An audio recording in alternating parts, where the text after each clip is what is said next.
Hello दोस्तों, कैसे हैं आप लोग। आशा करते हैं आप लोग बिल्कुल स्वस्थ होंगे और पढ़ाई पर बिल्कुल ध्यान से पढ़ रहे होंगे।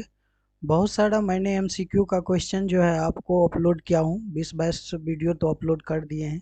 जो आपके लिए इम्पोर्टेंट है उस वीडियो को आप लोग बार बार देखिए और उसका लाभ उठाइए। और सबसे पहली बात यह है कि जो भी मैंने ये वीडियो डालता हूँ आपको प्रैक्टिस सेट या एमसीक्यू, तो उसका सबसे है कि मैं छोटा छोटा दो पार्ट में कर देता हूँ आपको जीके को। क्योंकि आप एक बार में पढ़ना थोड़ा सा दिक्कत है और बार बार चाहेंगे तो एक वीडियो पढ़ के फिर दूसरा वीडियो बाद में आप पढ़ सकते हैं, उसी वीडियो को फिर से देख सकते हैं। इसलिए मैं छोटा छोटा वीडियो लेके आ रहा हूँ। इसके लिए आप लोग को अगर ये है कि एक ही वीडियो बनना चाहिए तो कमेंट्स के माध्यम से ज़रूर बताइएगा। चलिए ठीक है।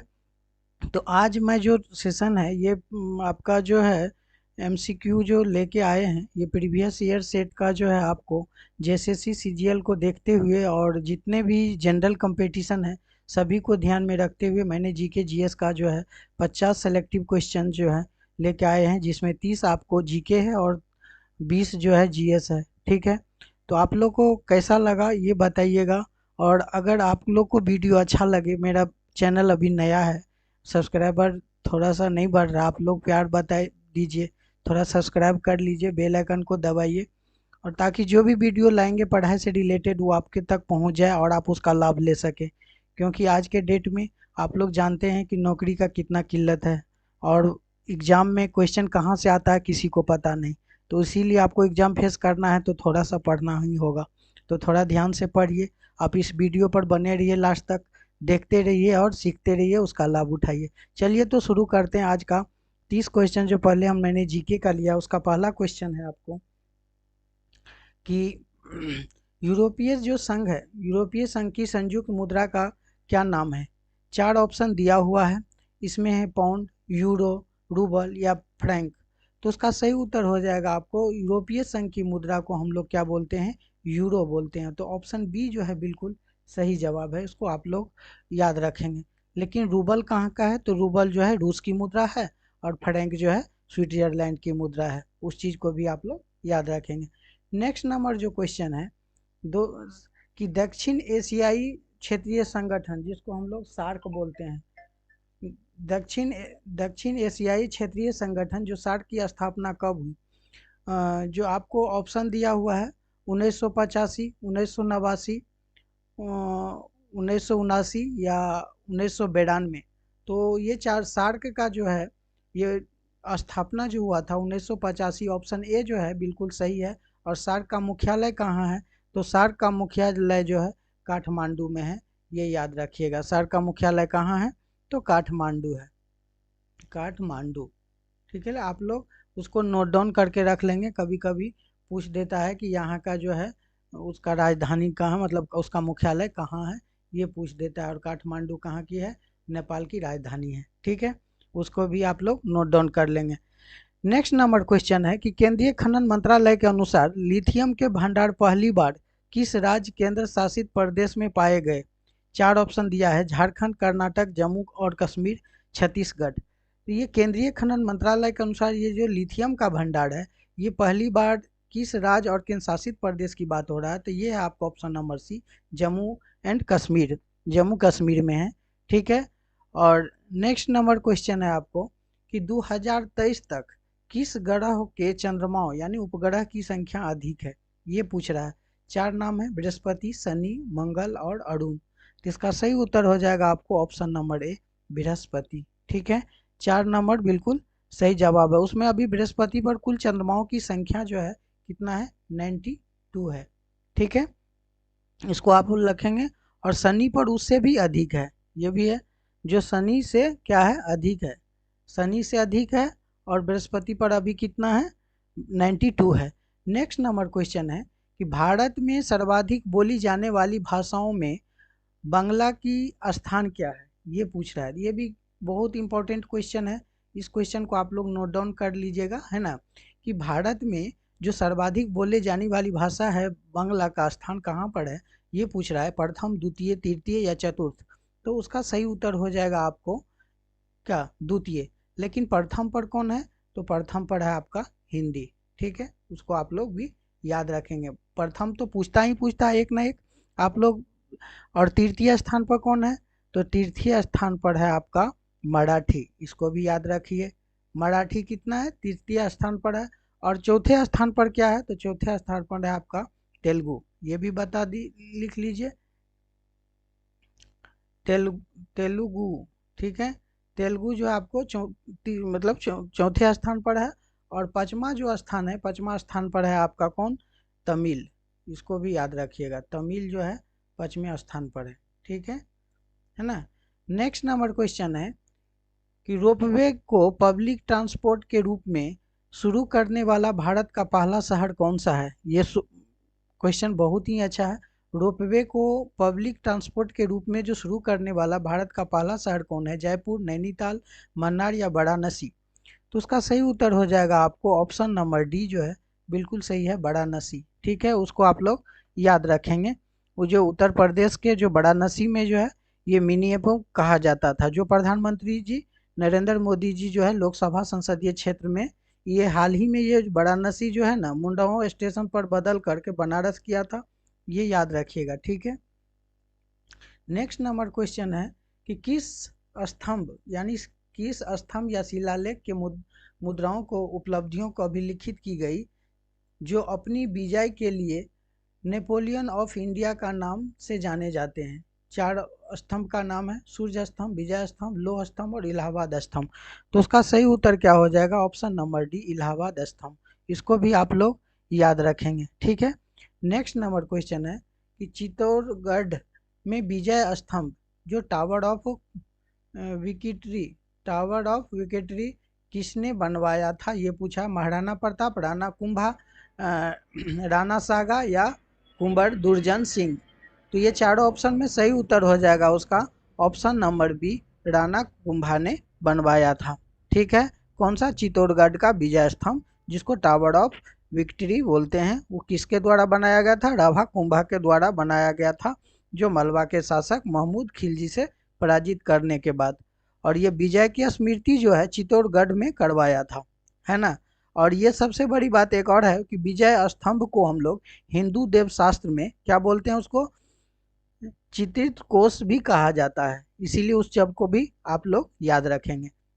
नेक्स्ट नंबर क्वेश्चन है कि औपनिवेशिक भारत में भारतीय विधवाओं के लिए शारदा सदन, ये जो शारदा सदन स्कूल की स्थापना किसने किया था? सरोजिनी नायडू, पंडिता रामाबाई, दयानंद सरस्वती या महादेव गोविंद रानाडे? तो चार ऑप्शन दिया हुआ है, उसे चार ऑप्शन में सही उत्तर क्या होगा? ऑप्शन नंबर बी जो है, कौन है? पंडिता रामाबाई। ये है पंडिता रामाबाई ने स्थापना किया था शारदा सदन का, ठीक है। इसको भी आप लोग याद करेंगे, कब किया था? तो उसको शारदा सदन जो है इसको स्थापना किया था आपको 1889 में, 1889 में किया था। और कहाँ किया था? तो इसको भी याद रखिए, उस समय उसका नाम क्या था? बम्बई, बम्बई, याद रखिएगा, बम्बई, है ना। उसको आप लोग नोट डाउन कर लीजिए, ठीक है। नेक्स्ट क्वेश्चन है भारत में house of Commons, house of Commons द्वारा भारत के किस गवर्नर जनरल ने महाभियोग चलाया गया था? और महाभियोग किस गवर्नर के द्वारा चलाया गया था? वारेन हेस्टिंग, कॉर्नवालिस, वेलेजली या विलियम बेंटिंग? तो उसका सही उत्तर हो जाएगा आपको option number A, Warren Hasting के द्वारा चलाया गया था। उसके जुड़े कुछ हम आपको बता देते हैं। ये जो इंग्लैंड का जो हाउस ऑफ कॉमन्स जो भारत गवर्नर के जनरल वारेन हेस्टिंग के महाभियोग से चलाया गया था, यह क्या थे? ये जो है बंगाल के प्रथम गवर्नर जनरल थे। ये क्या थे? बंगाल के प्रथम गवर्नर जनरल थे, कौन? Warren Hasting. Next number question है निम्नलिखित में से किसके बीच सही मेल है? अब मेल करना है। असहयोग आंदोलन, सही मेल क्या है इस पर ध्यान दीजिएगा, ठीक है। असहयोग आंदोलन सुरेंद्रनाथ बनर्जी, स्वदेशी आंदोलन रविंद्रनाथ टैगोर, भारतीय राष्ट्रीय सेना सुभाष चंद्र बोस और स्वराज पार्टी महात्मा गांधी? तो सही उत्तर क्या हो जाएगा? उसका सही उत्तर होगा ये भारतीय राष्ट्रीय सेना जो है उसका कौन था? ये सुभाष चंद्र बोस। नेक्स्ट जो है सही मिलान नहीं है, ठीक है, उसको आप लोग नोट डाउन करके रखेंगे। और देखिए उसमें क्या था कि भारतीय सेना का जो नेतृत्व सुभाष चंद्र बोस के द्वारा किया गया था, लेकिन यहीं पर अगर आपको बोले कि स्वदेशी आंदोलन, तो स्वदेशी आंदोलन रविन्द्रनाथ टैगोर के द्वारा समर्थन किया गया था, है ना, किंतु ये सक्रिय भूमिका नहीं थे। और ये जो स्वराज पार्टी जो गठन हुआ था, ये किसने किया था? उसको किया था मोतीलाल नेहरू। ये महात्मा गांधी नहीं होगा, यहाँ पर क्या हो जाएगा, आपको याद रखिएगा, मोतीलाल नेहरू। और चितरंजन जो थे, चितरंजन दास की मुख्य भूमिका थी। जबकि असहयोग आंदोलन जो है गांधी जी के नेतृत्व से चलाया गया था। ये असहयोग आंदोलन कौन चलाए थे? गांधी जी। ये सुंदरनाथ बनर्जी नहीं होगा, यहाँ पर होगा गांधी जी। ठीक है, उसको आप लोग याद रखिएगा। नेक्स्ट क्वेश्चन है कि किस राज्य में गमछा के एक सांस्कृतिक प्रतीक है? किस राज्य में गमछा जो है एक सांस्कृतिक प्रतीक है, ये पूछ रहा है। केरल, राजस्थान, असम या हरियाणा? तो उसका सही उत्तर हो जाएगा आपको असम। असम में जो है गमछा जो एक सांस्कृतिक जो है क्या है, प्रतीक के रूप में माना जाता है उसको, है ना, उसको याद रखिएगा। नेक्स्ट क्वेश्चन है कि निम्नलिखित में कौन सा जोड़ा सही नहीं है, ये पूछ रहा है। कौन सा जोड़ा सही नहीं है? देहरादून उत्तर प्रदेश, शिमला हिमाचल प्रदेश, दार्जिलिंग पश्चिम बंगाल, या पंचमढ़ी या मध्य प्रदेश? तो उसका सही उत्तर हो जाएगा ऑप्शन नंबर ए, ये जो है सही नहीं है। देहरादून कहाँ होगा? देहरादून होगा आपको उत्तराखंड, यहाँ पर हो जाएगा उत्तराखंड, उसको याद रखिएगा। यहाँ होगा कौन सी? उत्तराखंड, उत्तराखंड, उसको आप लोग याद रखेंगे। ठीक है। सब नेक्स्ट क्वेश्चन है, सबसे ऊंचा भारतीय जलप्रपात कौन है? बहुत ही अच्छा क्वेश्चन है ये, इंडियन हिस्ट्री से जीके में पूछेगा ही, और सभी कंपटीशन के लिए बहुत जरूरी है। सबसे ऊंचा भारतीय जलप्रपात गोकक, कुंचिकल, शिव सुंदरम या येन्ना? तो यहाँ पर चार ऑप्शन दिया हुआ है, चारों में सही उत्तर क्या होगा ये बताना है। तो उसका सही उत्तर हो जाएगा आपको ऑप्शन नंबर बी जो है कुंचिकल। कुंचिकल जो है ये जलप्रपात है। कुंचिकल जलप्रपात जो है ये भारत की सबसे ऊंचा जलप्रपात है। उसकी ऊंचाई कितना है? 455 मीटर, इसको याद रखेंगे, 455 मीटर। और ये है कहाँ पर? तो ये आपको है कर्नाटक में। कहाँ पर है? कर्नाटक, उसको आप लोग याद रखेंगे, ये कर्नाटक में है। ठीक है, कितना है? 455 मीटर, इसको याद रखेंगे, 455 मीटर है ना। ये कहाँ पर है? तो कर्नाटक में है। ठीक है, इसको आप लोग, ये सर्वाधिक ऊंचा जलप्रपात है, सबसे ऊंचा पूछेगा, यहाँ सबसे ऊंचा की जगह सर्वाधिक भी यूज कर देता है। तो सर्वाधिक ऊंचा जलप्रपात कौन है? कुंचिकल है, जो कहाँ है? कर्नाटक में है। कितना मीटर है? 455 मीटर है।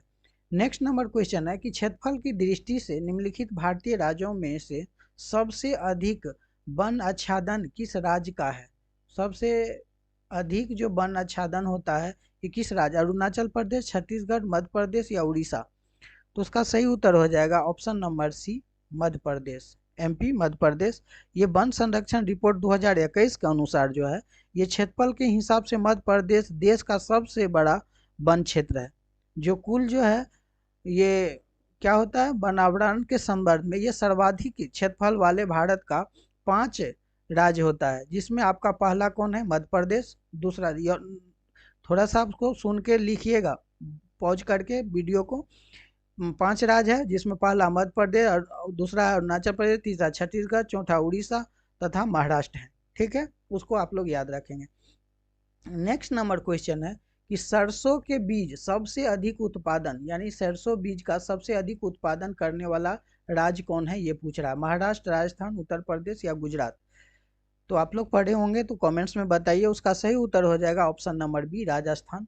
राजस्थान में सरसों का बीज सबसे अधिक उपजाया जाता है, इसीलिए उसको याद रखेंगे। ठीक है। नेक्स्ट नंबर क्वेश्चन है, इस समय भारत के कच्चे पेट्रोलियम का सबसे अधिकतम उत्पादन निम्नलिखित में से कौन करता है? असम, गुजरात? ये पूछ रहा है, असम करता है या गुजरात? अब अब अब तटीय मुंबई हाई और तटीय तमिलनाडु, ये है, आपको उसको याद रखना है। ठीक है, तो 4 ऑप्शन में सही उत्तर होगा अब तटीय मुंबई हाई, ये बिल्कुल सही उत्तर है। और ये जो है आपको, ये क्या कच्चे पेट्रोलियम का सबसे ये है ना, और यहाँ पर सबसे ज़्यादा उत्पादन होता है अब तटीय मुंबई हाई में।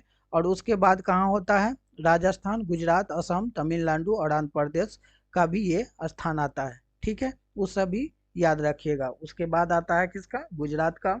राजस्थान का, फिर गुजरात का, असम का, और ये जितना भी आपको तमिलनाडु का, इसका भी स्थान आता है। लेकिन सबसे अधिकतम उत्पादन है किसका, ये सभी ऑप्शन में है लेकिन सबसे अधिकतम पूछा गया, इसीलिए अब तटीय मुंबई हाई होगा। ठीक है, लेकिन सब जगह से हमारे कच्चे पेट्रोलियम का उत्पादन होता है, असम, गुजरात, तटीय तमिलनाडु, सब जगह से होता है। ठीक है, नेक्स्ट क्वेश्चन है, निम्नलिखित में से कौन सा लुप्त प्राय जानवर विश्व का उत्तम एवं सबसे महंगा ऊन देता है। देखिए ये क्वेश्चन भी बहुत भी है, 4 ऑप्शन दिया हुआ है। चीरू जो तिब्बती एंटोलोप, कश्मीर बकरी यानी कश्मीरी भेड़, या चीतल जिसको हिरन बोलते हैं।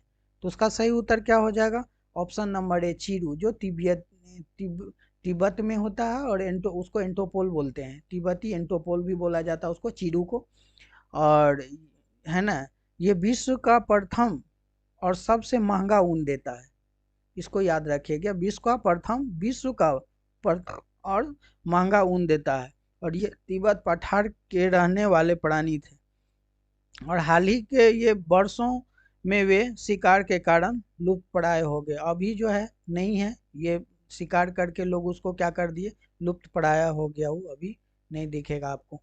ठीक है, नेक्स्ट क्वेश्चन है कि राष्ट्रीय आय क्या है। देखिए 4 ऑप्शन दिया है, उसको पढ़िए आराम से कि राष्ट्रीय आय है क्या। एक वर्ष में किसी देश की उत्पादित सभी वस्तुओं का, सेवाओं का धन मूल्य। यह 2 साल में किसी देशों को उत्पादित सभी वस्तुओं के, सेवाओं का धन मूल्य। यह 5 साल में देशों को उत्पादित सभी वस्तुओं के, सेवाओं का धन मूल्य। और यह 1 वर्ष में 12 निर्मित सभी वस्तुओं के, सेवाओं का धन मूल्य। तो उसका सही उत्तर क्या होगा ये बताना आपको। सही उत्तर है ऑप्शन नंबर ए, यह 1 वर्ष में किसी देश की उत्पादित सभी वस्तुओं की, सेवाओं का धन को क्या बोलते हैं, राष्ट्रीय आय बोलते हैं। ठीक है, नेक्स्ट नंबर क्वेश्चन है, भारत में किसके सुझाव पर सरकार द्वारा कृषि फसलों को न्यूनतम समर्थन मूल्य यानी एमएसपी निर्धारित किया गया है। तो किसके द्वारा, भारतीय रिजर्व बैंक आरबीआई के द्वारा, या नाबार्ड के द्वारा, या एफआईसी यानी भारतीय खाद्य निगम यानी फूड कॉरपोरेशन के द्वारा, या कृषि लागत या मूल्य आयोग के द्वारा, सीएसीपी के द्वारा।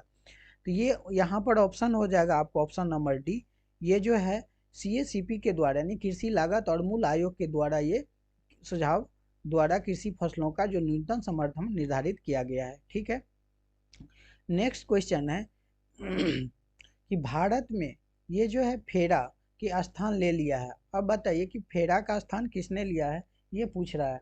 तो ये जो फेरा के बारे में जो है आप लोग को कुछ बताते हैं कि देखिए उसको याद रखिएगा, फेरा का फुल फॉर्म क्या होता है।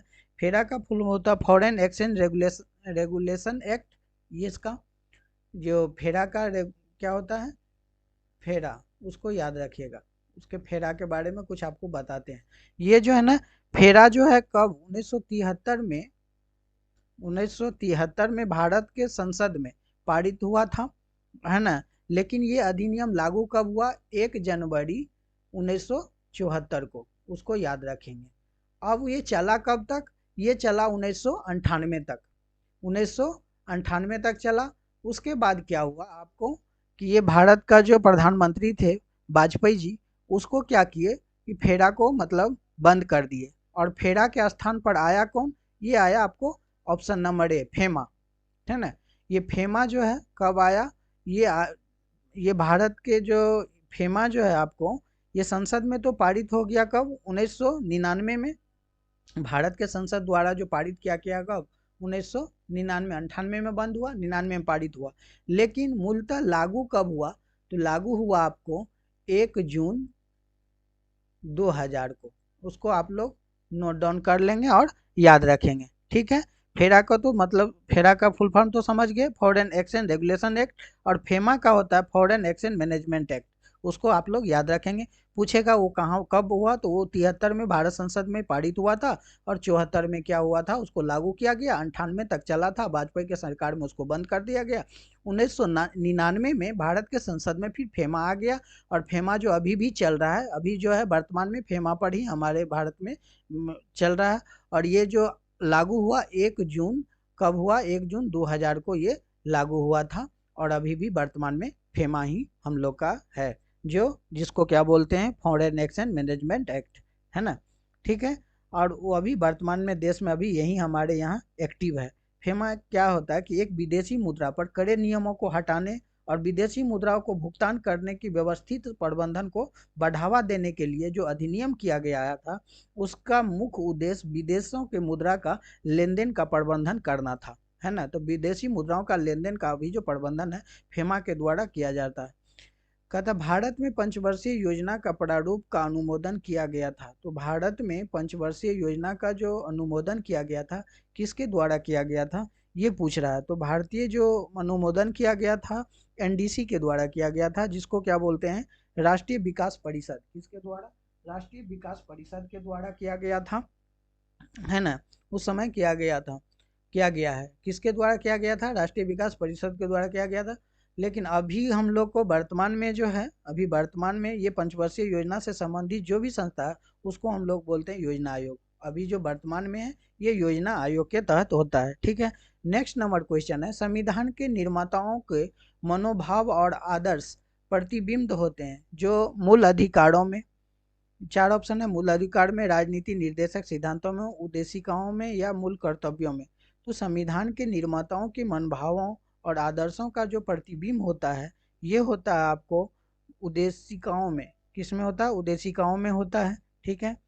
नेक्स्ट नंबर क्वेश्चन है, निम्नलिखित में से कौन सा मौलिक कर्तव्य के अंतर्गत नहीं आता है। ये भी क्वेश्चन बहुत है, मौलिक कर्तव्य के अंतर्गत आता है वो तो पता होगा, कौन नहीं आता है। चार ऑप्शन दिया है, सार्वजनिक संपत्ति की सुरक्षा, प्राकृतिक पर्यावरण संरक्षण उसमें सुधार करना, सद्भाव को बढ़ावा देना, अभिव्यक्ति की स्वतंत्रता की संरक्षण।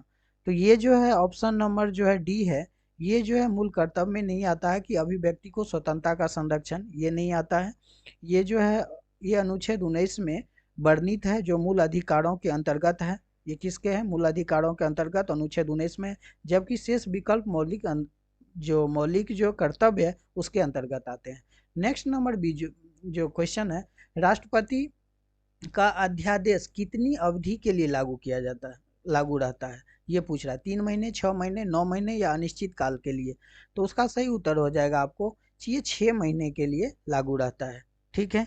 और ये अनुच्छेद 123 में जो ये संसद के सत्र में रखा गया, जो राष्ट्रपति जो तत्काल उसकी आवश्यकता करते हैं, राष्ट्रपति द्वारा ही अध्यादेश जो है दोनों सदनों में मंजूरी मिलने पर 6 महीनों के लिए लागू रहता है। किसके द्वारा, जो राष्ट्रपति द्वारा जो अध्यादेश के दोनों सदनों को मिलकर के मंजूरी देता है तभी ये 6 महीने के लिए लागू होता है। जबकि ये मंजूरी न मिलने पर ये 6 सप्ताह के लिए भी समाप्ति पर प्रवर्धन में नहीं रहेगा। इसको भी आप लोग याद रखेंगे। नेक्स्ट क्वेश्चन है कि त्रिस्तरीय पंचायती राज तंत्र को शामिल है। ये त्रिस्तरीय जो पंचायती राजतंत्र है किसमें सर, ग्राम सभा, अंचल पंचायत या पंचायत समिति, जनपद पंचायत, तालुका पंचायत या अंचल पंचायत।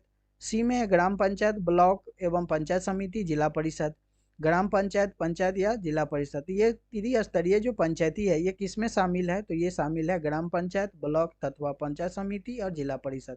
ऑप्शन सी जो है बिल्कुल सही जवाब है, उसको आप लोग याद रखेंगे। नेक्स्ट नंबर क्वेश्चन है, निम्नलिखित में से गांधी के हत्यारे, मतलब गांधी को जो हत्या किया था तो हत्यारे न होगा, the making of the Nathuram Godse नामक पुस्तक का लेखक कौन है। ये भी क्वेश्चन बहुत अच्छा क्वेश्चन है, जो नाथुराम गॉड्स जो मारे थे, महात्मा गांधी को हत्या किए थे, इसके बारे में पूछ रहा है। और ये जो दिल्ली के पत्रकार थे, कौन याद होगा, धीरेन्द्र के झा। धीरेन्द्र के झा कहाँ के हैं, ये एक पत्रकार हैं, कहाँ के, दिल्ली के पत्रकार हैं जो गांधी के हत्यारे को लिखा था, the making of Nathuram Godse. और इस घटनों को ये क्या किया था, पड़ताल किया था। और ये जो है आपको जिसे गांधी का हत्या भी उन्हीं के द्वारा हुआ था, तो किसके द्वारा, तो ये नाथुराम गॉड्स के द्वारा। और उसका बुक क्या है, the making of Nathuram Godse. वो लिखा कौन है, धीरेन्द्र झा। ये क्या है, दिल्ली के एक पत्रकार हैं, ठीक है। निम्नलिखित में से कौन सा हाईकोर्ट न्याय घड़ी स्थापित करने वाला देश का पहला हाईकोर्ट बन गया है, ये पूछ रहा है कि हाईकोर्ट न्याय घड़ी को स्थापित करने वाला, Gujarat high court, Delhi high court, Rajasthan high court या इलाहाबाद हाईकोर्ट। तो उसका सही उत्तर क्या होगा, ये ऑप्शन में बताइए। उसका सही उत्तर हो जाएगा ऑप्शन नंबर ए, गुजरात हाईकोर्ट, है ना, ठीक है। नेक्स्ट नंबर जो क्वेश्चन है आप उसको याद रखेंगे कि स्वर्ण जयंती ग्राम स्वराज योजना की शुरुआत किस प्रधानमंत्री के कार्यकाल में हुई थी। देखिए बहुत ही अच्छा क्वेश्चन है। ग्राम स्वराज योजना ये किस प्रधानमंत्री के काल में हुआ था। राजीव गांधी, इंदिरा गांधी, अटल बिहारी वाजपेयी या मनमोहन सिंह। तो उसका सही उत्तर हो जाएगा अटल बिहारी वाजपेयी के समय में शुरू हुआ था। यह है स्वराज मतलब स्वर्ण जयंती ग्राम स्वराज योजना, जिसको SGSY बोलते हैं। उसको क्या बोलते हैं? SGSY। ये जो योजना किसने शुरू किया था? SGSY योजना जो है ये ग्रामीण परिवारों को स्वराज अवसर देने के लिए किया गया था। और ये चालू कब हुआ था? तो ये हुआ था 1 अप्रैल 1999 को। याद रखेंगे 1999, है ना। किसके द्वारा? अटल बिहारी वाजपेयी के द्वारा SGSY मतलब ग्राम स्वराज योजना की शुरुआत हुआ था। नेक्स्ट क्वेश्चन है कि ग्राम झारखंड के प्रथम गैर आदिवासी मुख्यमंत्री बनने का श्रेय प्राप्त होता है। ये जो है भारत के प्रथम, देखिए प्रथम गैर आदिवासी मुख्यमंत्री बनने का श्रेय किसको प्राप्त होता है? रघुवर दास, सरजुग राय, हेमंत सोरेन, अर्जुन मुंडा। तो सही उत्तर क्या हो जाएगा ये बताना है। तो उसका सही उत्तर हो जाएगा आपको रघुवर दास। ये क्या थे? गैर आदिवासी थे और उसको मुख्यमंत्री बनने का श्रेय मिला था। ठीक है, चलिए अब हम लोग GS को देखते हैं 20 क्वेश्चन। ठीक है, देखिए कहता निम्नलिखित में से अधिक जलन किससे पैदा होता है। ये भी क्वेश्चन बहुत अच्छा है। उबलता हुआ पानी, गर्म पानी, भाप या पिघलती हुई पलावी बर्फ। तो उसका सही उत्तर क्या होगा ये बताना है। ये हो जाएगा भाप। जितना आपको गर्म जो है भाप से अधिक जलन होता है, पैदा होता है, ये आप लोग जानते होंगे। नेक्स्ट नंबर क्वेश्चन, इंद्रधनुष किस कारण से बनता है? अपवर्तन, परिक्षेपण, प्रकीर्णन, अपवर्तन, विवर्तन या अपवर्तन, अपवर्तन, परावर्तन। तो उसका सही उत्तर हो जाएगा अपवर्तन और परावर्तन के कारण इंद्रधनुष बनता है। नेक्स्ट नंबर क्वेश्चन है, वस्तुनिष्ठ प्रकार की परीक्षा के लिए निम्न में से कौन सा अधिक उपयुक्त है? ये जो परीक्षा के लिए निम्न से कौन सा है कि optical mark reading and recreation, optical text recognition और मैग्नेटिक इक्विलिब्रियम और ऑप्टिकल करेक्ट रिकग्निशन। तो इसको याद रखने के लिए उसका सही उत्तर हो जाएगा ऑप्शन नंबर ए जो है optical mark reading and recognition. ठीक है, नेक्स्ट नंबर क्वेश्चन है, MRI मशीन में, ये जो MRI का जो मशीन है, MRI मशीन में किसका प्रयोग किया जाता है? ये पूछ रहा है। ये MRI मशीन में किसका प्रयोग किया जाता है? MRI का मतलब होता है मैग्नेटिक रिकॉन्सेंस इमेजिंग।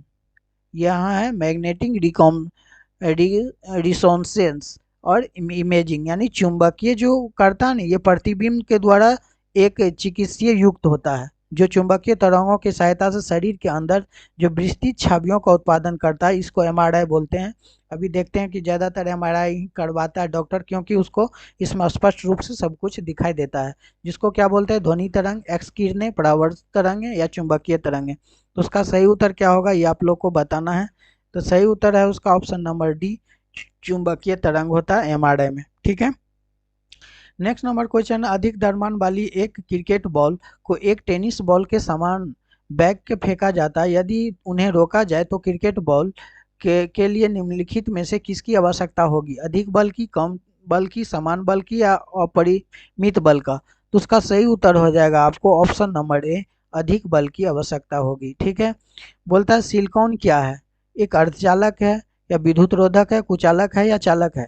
तो उसका सही उत्तर हो जाएगा आपको ऑप्शन नंबर ए, ये सिलिकॉन जो है एक अर्धचालक है। उसको आप लोग याद रखेंगे। सिलिकॉन क्या है? अर्धचालक है। अर्धचालक में कौन कौन आता है? सिलिकॉन, जेरेनियम, गैलियम, आर्सेनाइट, ये सब क्या है? अर्धचालक है। उसको आप लोग याद रखेंगे। जैसे जो भी है उसको आप लोग नोट डाउन कर लेंगे, उसको सुनेंगे। नेक्स्ट क्वेश्चन है, सौर ऊर्जा का कारण। सौर ऊर्जा का कारण क्या है? तो सौर ऊर्जा का कारण क्या है? संश्लेषण अभिक्रिया, विखंडन अभिक्रिया, दहन अभिक्रिया, रासायनिक अभिक्रिया। तो उसका सही उत्तर हो जाएगा आपको संलयन अभिक्रिया, ऑप्शन ए जो है बिल्कुल सही है। पीतल मिश्र धातु के मुख्य घटक कौन से हैं? तांबा, जस्ता, तांबा और सोनातु, तांबा, जस्ता, निकेल, तांबा और निकेल। तो उसका सही उत्तर हो जाए आपको ऑप्शन नंबर ए, तांबा और जस्ता। उसको आप लोग याद रखेंगे। ठीक है, नेक्स्ट नंबर क्वेश्चन, निम्नलिखित में से कौन सा तत्व एक उपधातु है? यानी बिस्मथ, सिलिकॉन, टीन या फॉस्फोरस, तो उसको याद रखेंगे। इसका ऑप्शन है ऑप्शन नंबर बी, सिलिकॉन जो है एक उपधातु है, ठीक है, उसको याद रखें। बाकी क्या है, धातुएं हैं, ठीक है।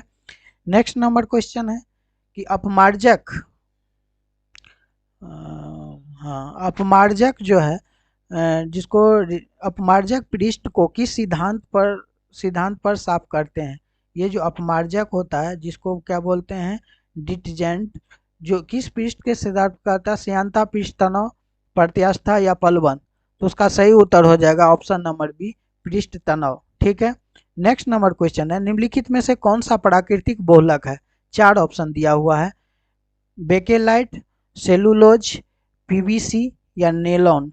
तो उसका सही उत्तर हो जाएगा आपको ऑप्शन नंबर बी, सेलुलोज, ठीक है। नेक्स्ट नंबर क्वेश्चन है, फोटोग्राफी की फिल्म बनने के लिए सिल्वर में कौन से लवण का प्रयोग किया जाता है। Silver bromide, silver chloride, silver sulphate या सिल्वर नाइट्रेट। तो उसका सही उत्तर हो जाएगा ऑप्शन नंबर ए, इसमें सिल्वर ब्रोमाइड का प्रयोग किया जाता है, ठीक है। नेक्स्ट नंबर क्वेश्चन है कि डायस्टेज एग्जाम का स्रोत क्या है। डायस्टेज जो एंजाइम है, एंजाइम, इसका स्रोत क्या है, लार ग्रंथि, अमाशय, यकृत या अग्न्याशय। तो उसका सही उत्तर हो जाएगा आपको लार ग्रंथि, ऑप्शन ए जो है बिल्कुल सही जवाब है। कहता है मूत्र का असामान्य घटक क्या है, यूरिया, क्रिएटिनिन, एब्यूमिन या सोडियम। तो उसका सही उत्तर हो जाएगा आपका ऑप्शन नंबर सी, उसका एल्ब्यूमिन जो है उसका क्या होता है, समान घटक होता है। कहता है ग्रेगर मेडल को ने किस पौधे का संस्करण का प्रयोग किया था, आलू, मटर, चुकंदर या सेब। तो उसका सही उत्तर हो जाएगा आपको मटर का प्रयोग किया था, है ना। ये अनुवांशिक जो खोज कौन किया था, ग्रेजर जॉन मेडल, उसका पूरा नाम है ग्रेजर जॉन मेडल द्वारा किया गया था। ये अनुवांशिक विज्ञान का क्या है, एक जनक भी उसको बोलता है। उन्होंने मटर के पौधे पर ये संस्करण का प्रयोग किया था और उसी के आधार पर ये प्रभाविता का नियम जो है लाया था, जो पृथक्करण का नियम है तथा स्वतंत्र जो है मूल विजन का नियम प्रतिपादित करता है, उसको भी याद रखेंगे। कहता पक्षियों में प्रायः एक ही क्या होता है, पक्षियों में एक प्रायः क्या होता है, गुर्दा, फेफड़ा, वृषण या अंडाशय। उसको याद रखना, तो उसको क्या होता है, अंडाशय होता है पक्षियों में। डीएनए का परीक्षण विकसित द्वारा किया जाता है, यानी डीएनए का परीक्षण विकसित किया गया था, किसके द्वारा किया गया था, ये बोलता है डॉक्टर एलेक जेफरी द्वारा या डॉक्टर वी के कश्यप द्वारा या वाटसन एंड किक द्वारा, ग्रेगर मेडल द्वारा। तो उसका सही उत्तर क्या होगा ये आप लोग को बताना है। तो उसका सही उत्तर होगा आपको ऑप्शन नंबर सी, इसमें गलत ऑप्शन है, वाटसन एंड क्रिक, इसीलिए घेर दिए थे, इसमें ये आंसर दिया था, ये वाटसन एंड क्रिक के द्वारा होगा, ठीक है। ये सही उत्तर है ऑप्शन नंबर सी, ठीक है। नेक्स्ट नंबर जो क्वेश्चन है कि निम्नलिखित में से कौन सी धातु हटाई, अगर देखिएगा उसका आप लोग अगर सही आंसर क्या होगा कमेंट्स कीजिएगा, अगर मेरा गलत होगा तो, क्योंकि थोड़ा सा सस्पिशन है। निम्नलिखित में से कौन सी धातु या इटाई इटाई रोग पैदा करती है ना। तो ये कैडमियम, क्रोमियम, कोबाल्ट या कॉपर। तो उसका सही उत्तर हो जाएगा आपको ऑप्शन नंबर ए, कैडमियम, ठीक है। कैडमियम के द्वारा इटाई इटाई रोग जो कैडमियम के विष के द्वारा होता है, ये विष होता है उसके द्वारा, ये याद रखिएगा। यहाँ पर है क्लोरोफिल, क्लोरोफिल जो है खनिज घटक है, आयन का या मैग्नीशियम का या यहाँ पर है कैल्शियम का या पोटासियम का। तो उसका सही उत्तर क्या होगा, तो उसका सही उत्तर हो जाएगा ऑप्शन नंबर बी, ये मैग्नीशियम का होता है। क्लोरोफिल जो है मैग्नीशियम का ये क्या है, घटक है ना।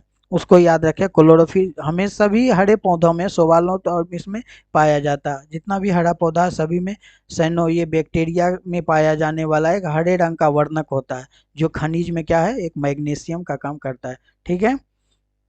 नेक्स्ट क्वेश्चन है, गन्ने एवं सुक्रोज की मात्रा कम हो जाती है, कैसे कम हो जाती है, यदि पादप की वृद्धि की अवधि के दौरान भारी वर्षा हो जाए उसके कारण, या यदि पकने की अवधि के दौरान पाला पड़ जाए उसके कारण, यदि पादप में वृद्धि की अवधि के दौरान तापमान में उतार चढ़ाव हो उसके कारण, या यदि पकने के समय उसके दौरान उच्च तापमान हो जाए उसके समय। ये गन्ने और में जो सुक्रोज की मात्रा कम हो जाती है इसका कारण पूछ रहा है, इसका सही कारण हो जाएगा यदि ये पकने की अवधि के दौरान पाला पड़ जाता है, ये पाला जो है कोई भी पौधा को बहुत ही हानि पहुंचाता है।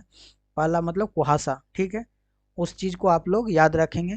ये मेरा वीडियो का लास्ट क्वेश्चन था। वीडियो कैसा लगा? अगर अच्छा लगा हो तो प्लीज़ एक लाइक कर दीजिए, कमेंट्स कीजिए, और चैनल पर नए हैं तो सब्सक्राइब करके बेल आइकन दबा लीजिए।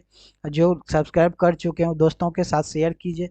बने रहिए, पढ़ते रहिए, सीखते रहिए और अपना भविष्य को आगे बढ़ाइए, क्योंकि आपको पढ़ने इस वीडियो पर इसीलिए आए होंगे कि आपको नौकरी की बहुत ज़रूरत है, और नौकरी तो तभी मिलेंगे जब आप लोग पढ़ेंगे। तो वीडियो कैसा लगा है ये तो कमेंट्स करके बता दीजिएगा। अभी तक इस वीडियो पर बने रहने के लिए आप लोग को बहुत बहुत धन्यवाद। Thank you very much.